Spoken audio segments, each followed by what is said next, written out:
Good morning and Happy New Year, YouTubers. This is Larry at LarryRicker.com, and I'm gonna do a quick video here. It's a beautiful day here in Northeast Pennsylvania, and the snow's falling. I want to get out and get skiing, but before I do, I'm gonna do an oil change, and I want to show you how to do an oil change on the Chevy Cavalier. If you like this video, click on the like button below, and check out my apps on the Apple App Store. They are the Project Organizer, Organizer Pro, the Job Hunt Pro, Opportunity Organizer, Opportunity Organizer Pro, Class Organizer Pro, and Student Organizer Pro. So if you are going to do an oil change, and I'm going to try as quick as possible, the things you're going to need to get together are an oil pan. You'll pick one of these up at AutoZone. You'll need a funnel to pour the oil out of the oil pan into the bottle after you're done putting new oil in your you'll include the oil filter, and if you get the oil filter and the oil together, it'll cost you less than either one of them separate, so I definitely recommend doing that. You'll need a rag. I recommend these shop towels. If you get a little kit, like first time you're doing an oil change, all this stuff will come together. And one thing that's not included in the kit is one of these tools. Now, this is not the right one for the Chevy Cavalier. This is for a Honda. For a Chevy Cavalier, you actually need a bigger one. And the way it works is you put it around the filter, and you want to do lefty-loosey. So you put it around this way, and then you push up.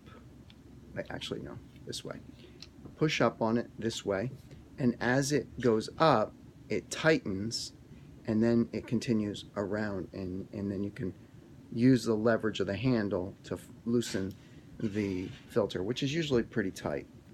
And there's another style to these, which is this style, and the way that works is you just put it on a socket wrench like this, put that together, and then you have a socket wrench to twist it. I don't really find these work because it seems like every different brand of filter seems to have different size on the back of the oil filter, and these don't really work that well for me. So and then here's a different brand of the same kind of oil filter for the Chevy Cavalier. You can get the Nava brand as well.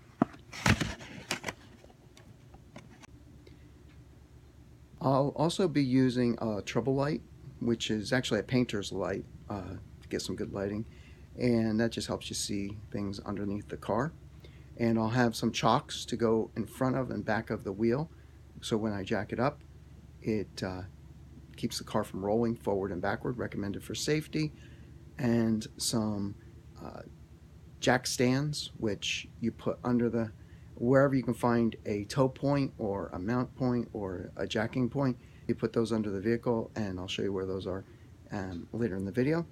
And try to make sure that this vehicle is up, secure, and safe before you crawl underneath it, because you have to get to the oil pan. The oil pan's on the bottom of the car, and the plug on the oil pan is in the back. So you have to turn that counterclockwise and then loosen that up, dump the oil out into the oil pan, and then after it's drained out, which only takes a few seconds, you could loosen the dipstick on the top or the oil cap fill. That'll actually help it flow out better. And then after you're done with that, then you seal up the plug, wipe up the bottom, and then take off the filter, put the oil pan under the filter as you're taking it off so you don't get oil on the ground. Take that off, put on your new oil filter, and then pour your new oil in, and then kind of lower the car, put everything away, dump the oil back into the oil can, and you are on your way. So I'm gonna restart the video under the car. And also, you should wear clothes that you don't mind getting oil on, and get some nitrile gloves, because oil on your skin not good. So definitely protect your hands and any of your skin from the oil. As you can see, there's some snow on this vehicle, and it's not melting, so it's quite chilly in this garage. So first step we're going to do is loosen up the oil cap, and make sure there's still oil in there. Now this car's gone about 6,000 miles since the last oil change. I don't like to let it go that far. I like to do it around 4,000. And you might say, well, what's the point? The car's running. Why do I even bother changing the oil? And the reason is that the cylinders are going up and down, and there's rings around the cylinders, and the hot gases from the fuel goes past those rings and it gets down in the oil, and the oil traps those contaminants from the burning, and it makes the oil acidic. And as the oil gets more acidic, it tends to break down the components of your engine, and it'll make your car get pitted. The acid will eat away at the components inside the car, and it'll weaken the seals, and then your oil will start leaking in your car. So that's why you want to change your oil. So I regret not doing it quicker on this thing, but I got 3 vehicles, and this is the one that gets the least attention. And that's probably a good thing because it's pretty reliable. So we'll loosen this up to let the oil flow downward, and next we'll go into the car and let the oil flow.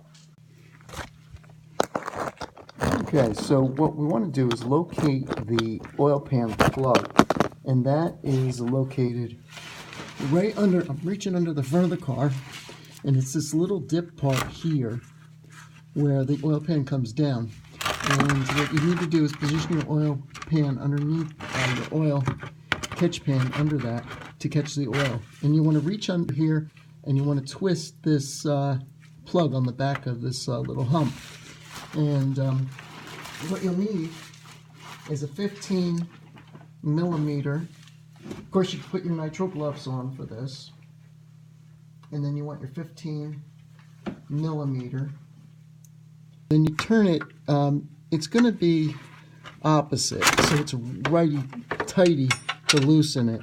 Normally it's lefty-loosey to loosen things, but because of your perspective and this thing on the back side of the motor from here, you're going to turn it righty-tighty to loosen it. You just keep twisting that until it starts dripping. We want to get that oil pan back up in here, and see, it's dripping now. So then you just kind of use your nitrile gloves and twist it off by hand. If that doesn't work, you can go back to using a wrench. You want to get all that oil out into that pan.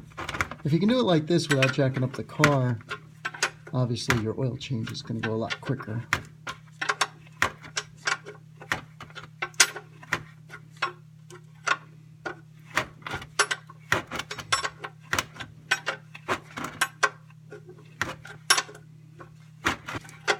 You can use a socket here too. It's only one bolt, so don't bother with the getting out the. I'm laying on a tarp. You want to have some type of tarp to lay on, so you're not laying directly on the garage floor. Both because it's cold and because it's dirty.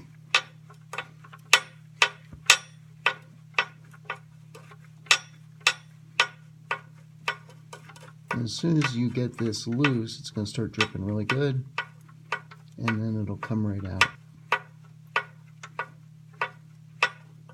Okay, it's about ready to go. Right there. Okay, then you just put your oil pan in the right spot.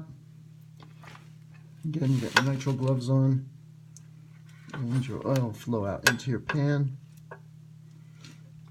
This oil is a little darker than I would like it to be. You clean up your oil plug so it's ready to go back in.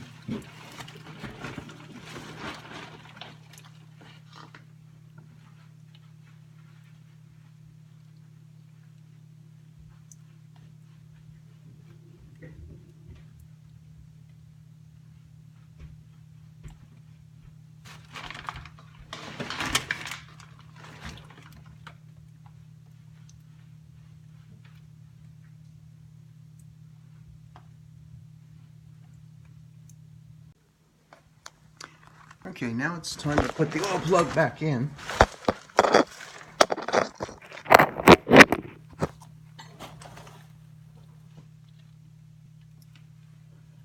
It's just dripping very little right now at this point.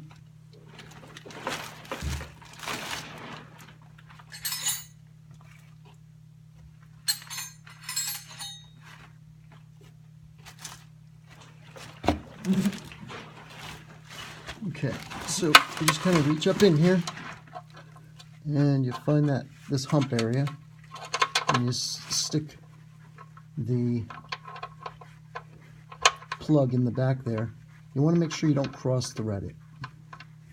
So normally it'd be righty-tighty to tighten things. Because you're not facing the back of the motor, it's lefty-loosey to tighten it, because everything's opposite from this perspective. So you can do this with your hand, and then again, got your nitrile gloves on, and you get out your 15mm box wrench, and again you want to go lefty-loosey, which is counterclockwise, anti-clockwise, counterclockwise, and turn it this way. And at this point, it's pretty much stopped dripping, so I can move that out of the way, get a little more room to spin on my wrench. And again, I'm just going counterclockwise. You can hear the oil pan sounds kind of empty right now. And there should be a reminder to you to make sure you put oil back into it. Very important step. A lot of times I have my oil changed at dealerships. I always go in the back as soon as I pull out, stop the car, go get my dipstick and check it, because the most common error I find, particularly with people doing your oil changes for you, is they just forget to put oil back in your car, and your engine will run for a few minutes without oil. Then all the components will heat up, and then it'll seize up, and your whole engine will burn up. So the idea of doing your oil changes is to make your engine last longer. Not putting oil in your car will guarantee that you're going to be either buying a new engine or a new car. So always remember that step. So you get that pretty snug. That way it won't be dripping. And then last step under here.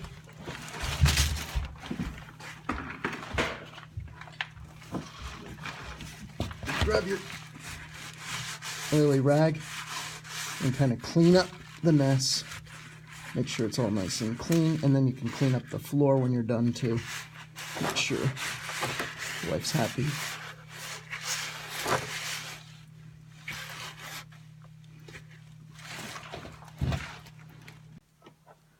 Okay, so first step when you're jacking up the car is you want to get your wheel chocks. You want to put these wheel chocks behind the right rear tire. Behind and in front of the right rear tire. That'll keep the car rolling forward or backwards.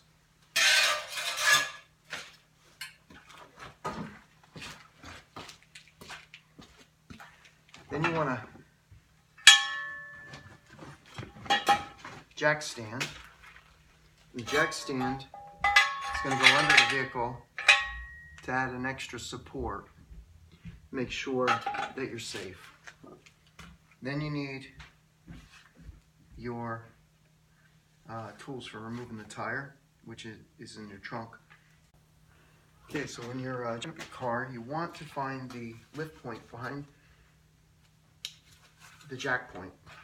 So you take the jack, and first you got to loosen it up a little bit, jack it up a few inches, so you don't have to do so much under the car.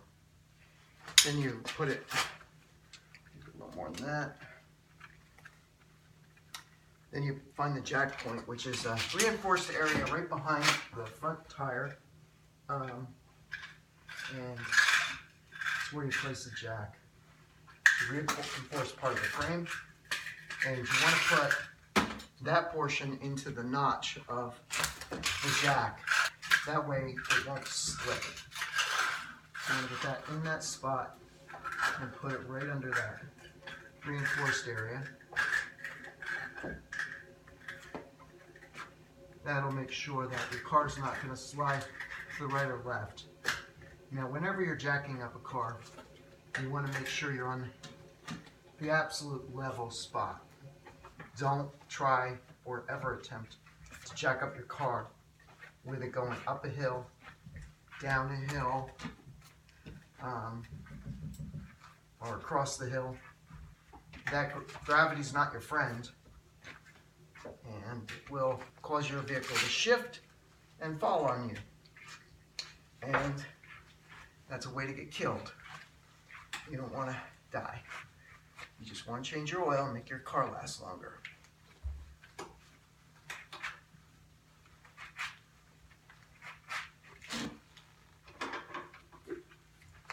Okay, once your tire's off the ground, before it's completely off the ground, you should loosen up your lug nuts.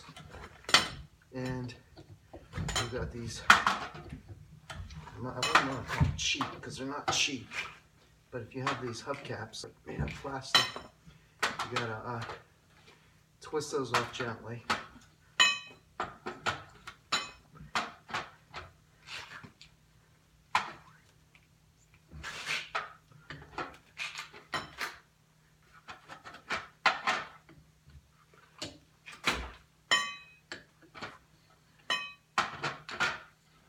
And then you get to the hubcap, the lug nuts underneath.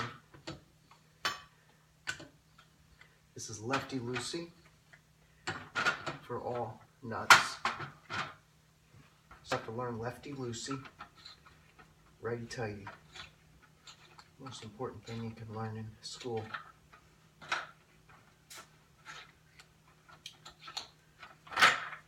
Okay, so you want to loosen up the lug nuts.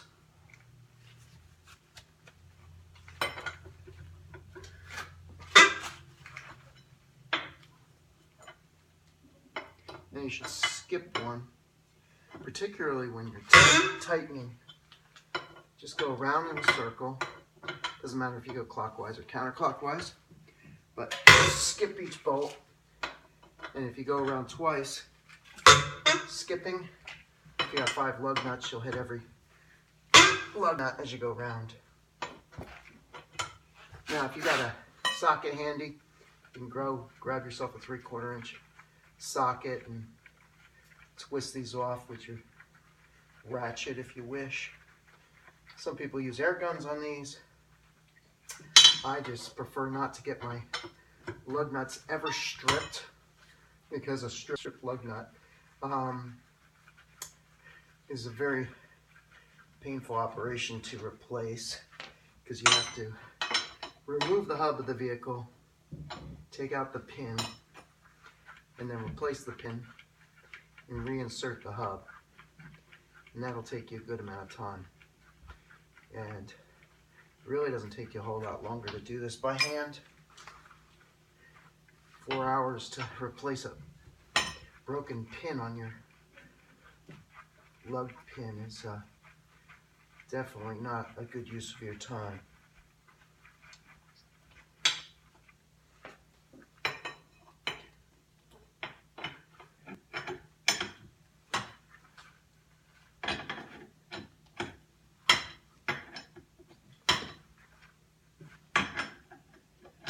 Okay, there's some weight on this.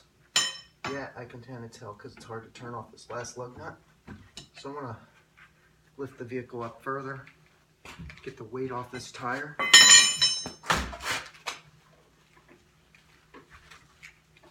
Again, righty-tighty to jack the vehicle. You can see there's snow falling off the vehicle. I'm trying to do this as fast as I can so I can go skiing this afternoon.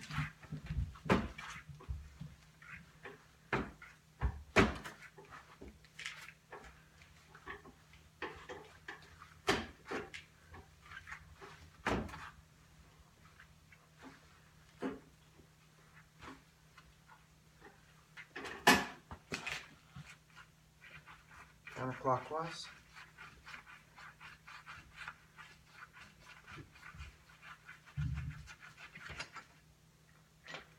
keep your lug nuts all in one place. You don't want to lose them. Take off that tire.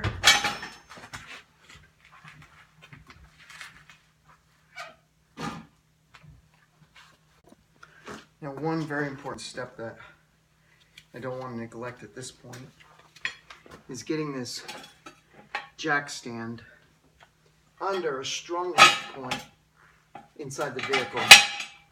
So, kind of here, back up. So you want that somewhere under this vehicle, under metal, to hold it up.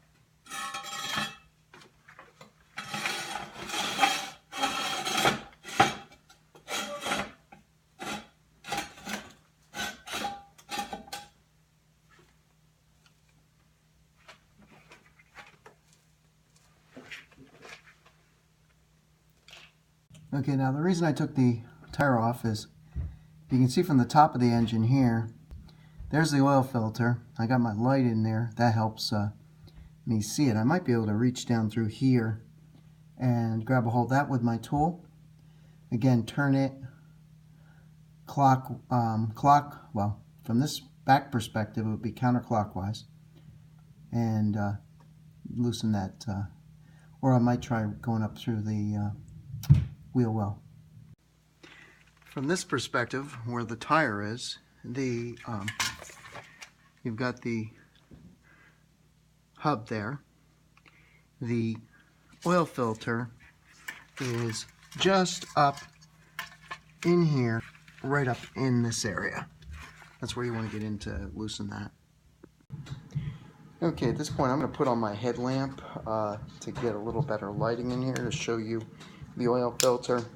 You're not required to have one of these things, but it helps. So that's going to bring in a lot of light. Okay, I have the camera set up on the top of the car looking down, but I'm going to go in through the wheel well, and so that's so you can see what I'm doing, because I don't have a GoPro head unit yet. So I'm going to come in here from the side, and I take my tool, and I showed you earlier, and then I'm going to do a lefty-loosey on this. So just kind of twist upwards, and you tighten it first, and then you pull up. Tighten it. It needs a twisting action to tighten.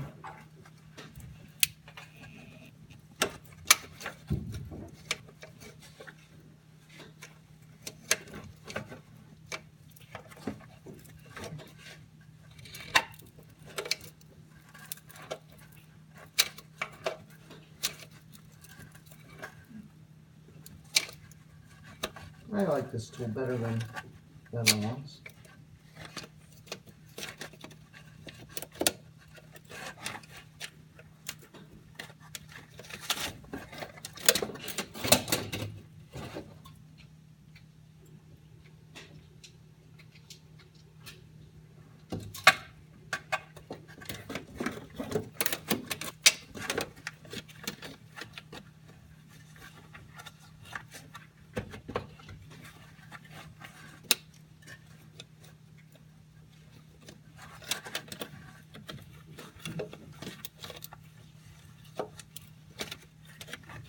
I'm going through the wheel well. You're watching from the top. You may be able to get in from the top and not take the tire off, but I'm not that flexible.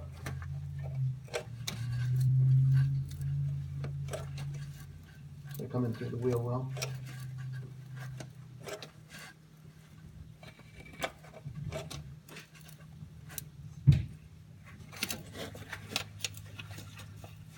Once you have it loose, you can just hand loosen it.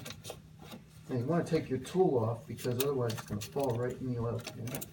Well, actually, maybe not, because it'll be stuck around the oil filter. You want to make sure your catch pan's underneath, which it is. And you just kind of work it counterclockwise so it comes off. It's a lot of twists, there's a lot of threads.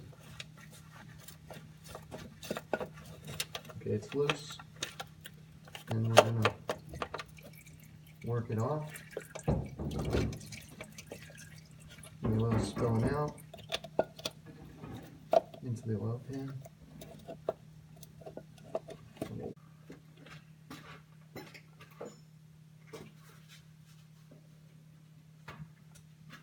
Reposition that light a little bit, maybe give you a better percent. Hopefully a clear view. So I'm just going to continue turning this filter clockwise to screw it into position.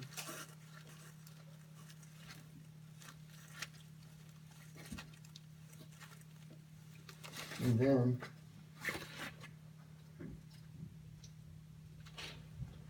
I'll wipe off my tightening tool.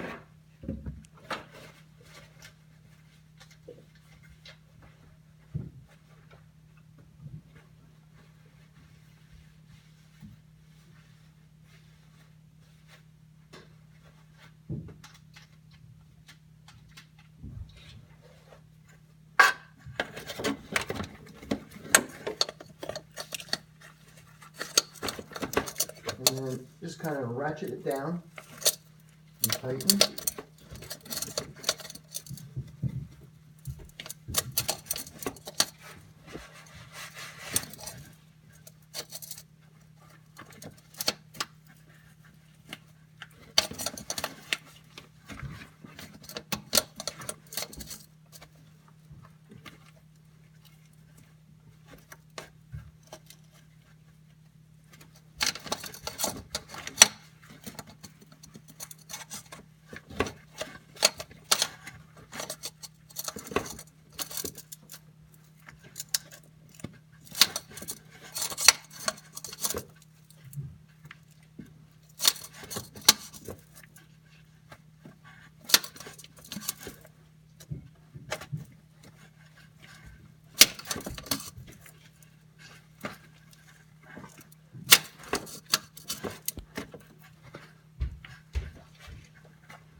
Continuing to tighten it, very tighty.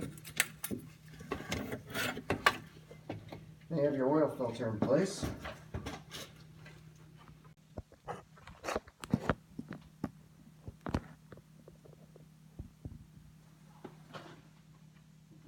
Okay, let's do a retake on that. This is antifreeze, and it looks a lot like a container of oil. You do not want to stick that in your motor. This is high mileage Pennzoil motor oil. Make sure you're putting the right stuff in your engine. Now the proper way to pour your oil is you tilt the bottle so the spigot where it dumps out is at the top, and then you slowly ease it forward and get every last drop of that precious oil into your motor. You don't want to spill it all on your plenum or your manifold, and then if you do, it'll smoke as you go down the road. So you want to make sure that's all going into that hole.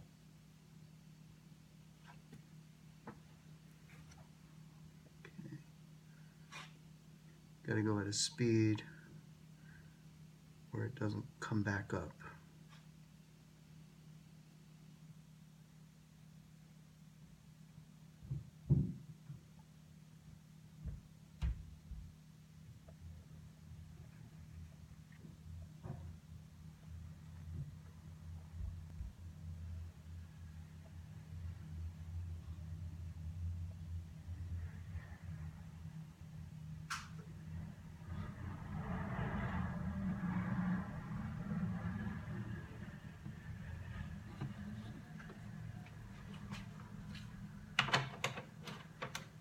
Now your engine will be fine. It's got some nice clean oil in there, and it'll keep it going for another 4,000 to 6,000 miles. Should really do the oil changes. 3, 4. You can decide what you're comfortable with, or look at what the manufacturer recommends.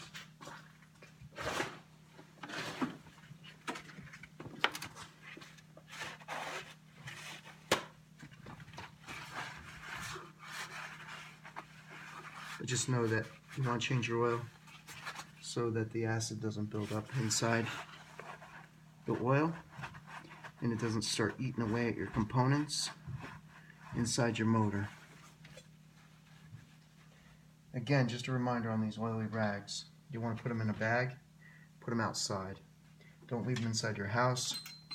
If they get near an ignition source, a spark, a light switch, sends a spark, a little electricity, and you could have a fire, and there's no sense burning your house down. So next step is you want to get your car back down. So you want to get that tire on first.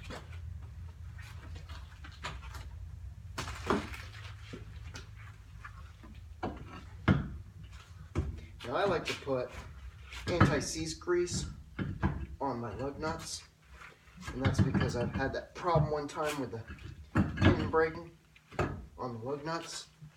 So just to assure I never have a broken lug pin again, I always put anti-seize grease on there. There's plenty on there right now, so I'm not worrying about it. It's from my prior installation. Just hand tighten all your lug nuts first. Now, I really believe in hand tightening the lug nuts first, because you want to make sure that they're on, the threads are on straight. You can use an air gun if you want, but always hand tighten your lug nuts. That way you never cross thread one. If you cross thread, the air wrench will get it on there, but when you go to remove it, it'll be welded onto the pin, and what you'll end up with is snapping off your pin, your lug pin, and you'll have to remove your hub and take out the pin and replace the pin, and then put your hub back together. Well, since you all got it apart, you might want to replace your bearing in there, but do you really want to spend 4 hours doing that? Does it really take that much time to tighten them by hand, or make sure you hand tighten them first?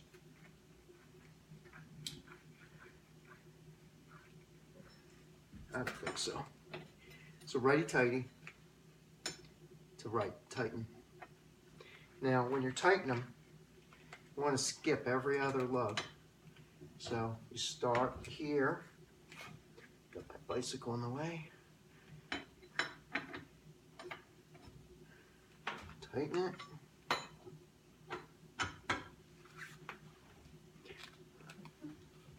it.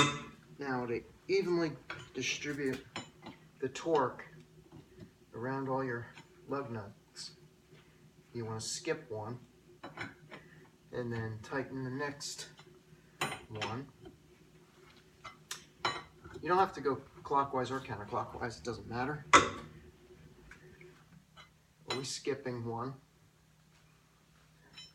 This will lay your lug nuts down even pressure. Keep your tire on straight.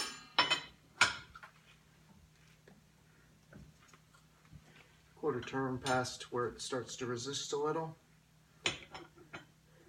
You want your lug nuts tight, but you don't want them to snap off, and you certainly don't want your tire falling off.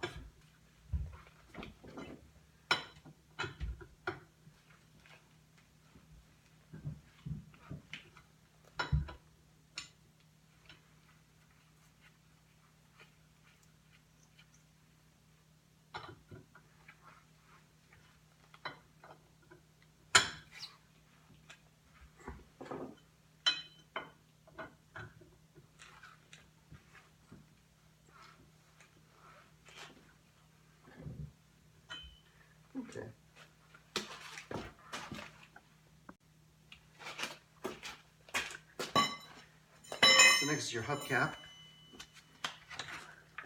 This can be tricky.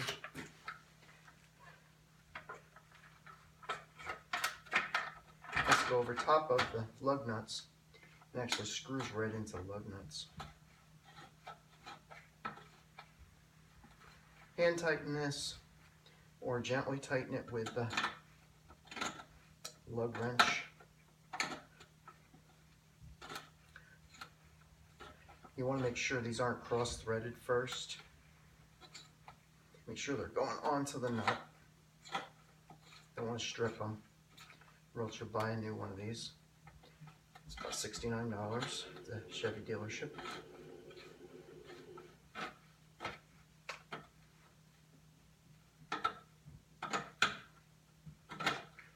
Maybe cheap made, but it's not cheap.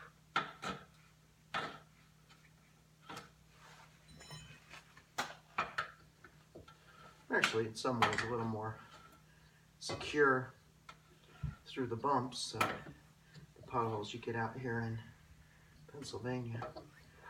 It stays on a little better than the ones that are held on by springs and friction. See, I want to let loose a little bit. Got too much torque on that. You just want to tighten them till they are just a little bit of resistance, and that'll keep that on there tight, and that won't fall off, even on the potholes in Pennsylvania. Okay, next step, you want to lower the vehicle. Don't forget your jack stand. You put it under there to keep you alive, but you want to pull that out now that you're done, so that you don't have to jack the vehicle back up to get it back out. Then you back yourself up to your jack that's positioned on the support point of the vehicle, just behind the tire. And again, counterclockwise this time, lefty-loosey. You lower that tire down.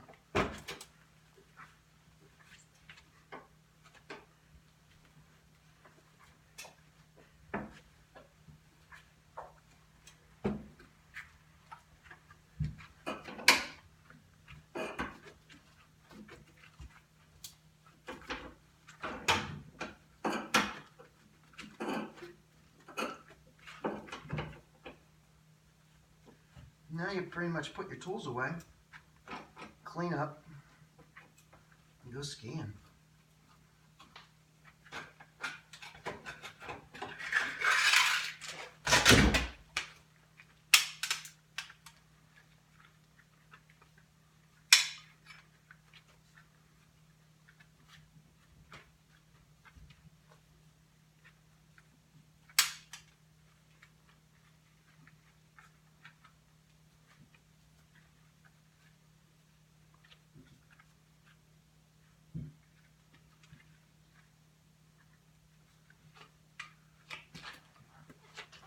Okay, I'm gonna next go over how to dump the oil back into the container to recycle. Don't forget to remove the chocks from behind your tires, or else you're gonna have a hard time moving the vehicle.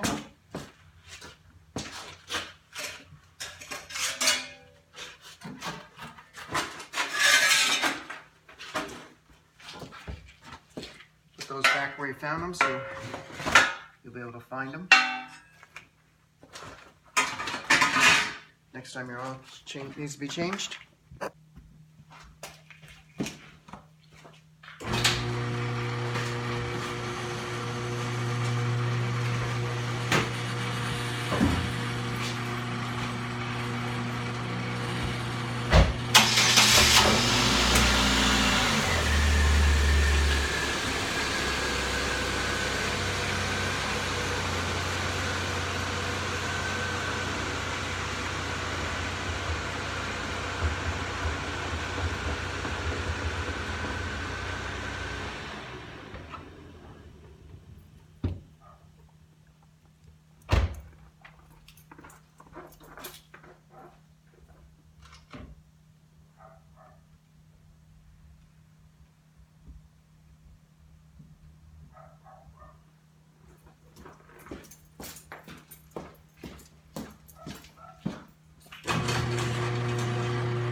Okay, this could be the most challenging piece of this song.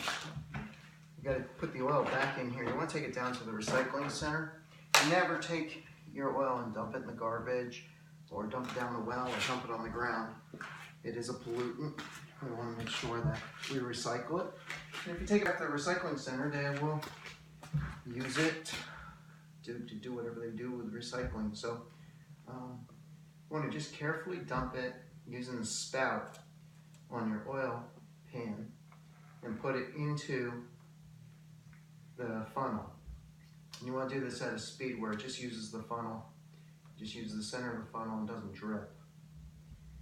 And I'm not doing as good as my last video with this one, but you just want to pace it carefully, dumping it into the funnel at a pace where you don't fill up the funnel and it doesn't spill. And you'll use your shop towels to clean up the mess. Whatever mess you make, the less mess you make, the less cleanup you have. And then you just take this back to the location where you bought your motor oil.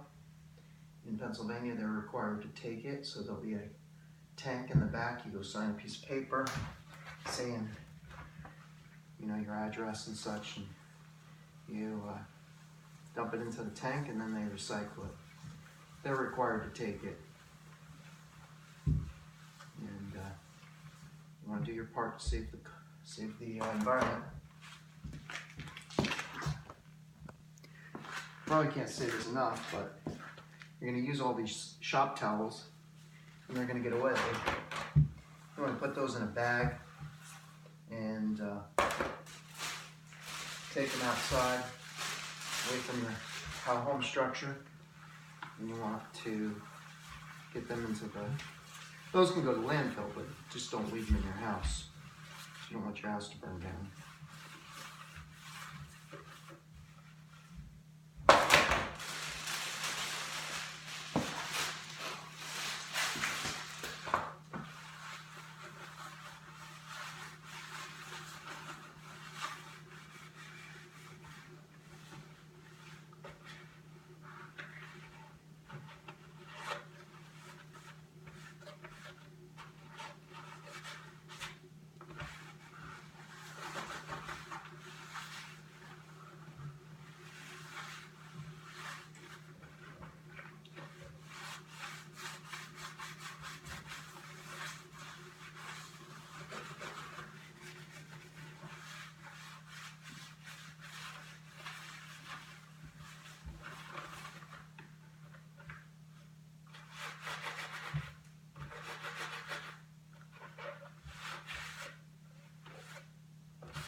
It's probably a good commercial for a Tesla,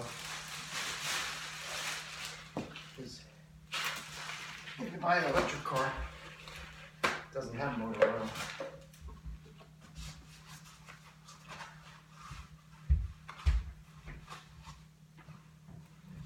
You have an all-electric plug-in hybrid of any brand, it won't have oil either.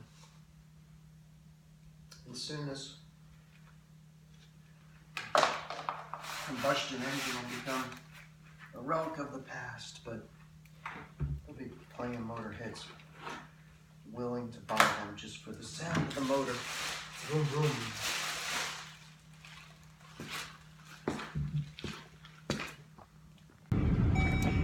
So the final step here is put the oil inside the container, and you put it in a plastic bag, and you drive it back to AutoZone to return it or recycle it.